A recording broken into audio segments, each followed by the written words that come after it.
Today we're going to do a video on a knitted cast on and a cable cast on.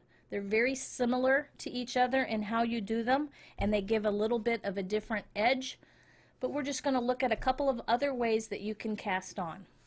So to do these cast ons, you're going to put a slip knot sort of down close to the tip.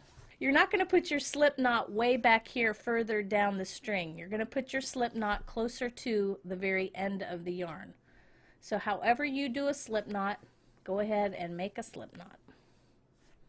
Put the slip knot on one of your needles and tighten it up. If you pull on one side and it doesn't tighten, grab the other side and pull and it should tighten. That's how you know you got a slip knot. And you want your slip knot to be tight enough that it doesn't fall off, but you don't want it so tight that you can't scooch the stitch on your needle. So you just want it to be snug on the needle. And what we're going to do first is going to be called a knitted cast on. So what we're actually going to be doing is knitting stitches back on to the left hand needle. So if you already know how to knit, which I'm sure a lot of you do, you're going to go into the stitch just like you would a knitted stitch. You're going to take the thread that goes back to the ball of yarn, come around behind, bring your yarn in between, and then knit that stitch. And now we would typically in knitting pull our knitted stitch off of the left needle, but this time we want to take this right hand needle and move this stitch over here. So you come up underneath the stitch and then take your right needle out. We're going to do a couple more of those. I'm going to pull the camera in just a little bit tighter so you can see it a little easier. Go into the stitch as if to knit. Make sure you're grabbing the thread that goes back to the ball of yarn. Knit the stitch, but stop. Come up underneath with your left needle and then take your right needle out and pull it tight. So we're knitting stitches on to our left needle. And after I do a few more of these, I'm going to show you another little trick while you're doing these. You actually don't have to keep taking your right needle out. I can leave my right needle in. Just move it around behind, tighten up just a little bit, and continue.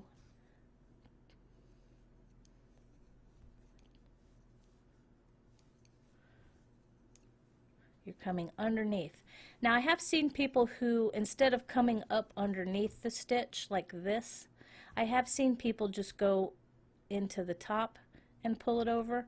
You can do that. It's going to leave just a little bit of a different looking look right there. It's not a wrong way to do it. You can do it as long as you keep doing it consistently, but it is going to make a different edge. So whatever way you choose, whether you go this way or under, just make sure you do it consistently, and then you won't get a weird looking bump right here. So that's how we do a knitted cast on. Okay, the second thing that we're going to look at today, we've just gone and done a knitted cast on, and now we're going to do what's called a cable cast on. It's almost exactly the same, but it is a little different. When you do a knitted cast on, the way we did it here, there's a tendency to make these stitches very, very tight. So you want to really watch how tight you pull on your thread. Now when you do a cable cast on, instead of going into the front leg of a knitted stitch, this time you're going to go underneath the stitch so that you've got both legs on top of the needle. We are putting our knitting needle right between both stitches. and that's where we're going to pick up our stitch.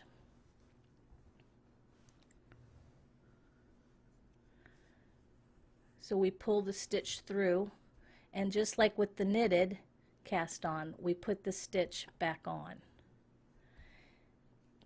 Then I go in between both stitches and I pull a stitch through and put the stitch onto the needle. This time I can't leave my right needle in because every time I have to pick up both legs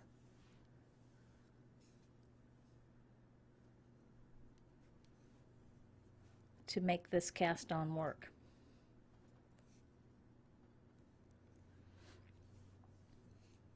And again, just check your tension. You don't want to pull too tight.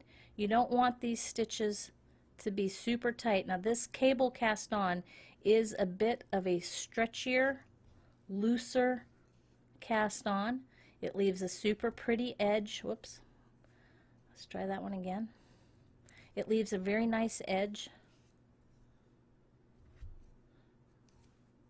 And again, you can do it both ways as well, just like with the knitted cast on.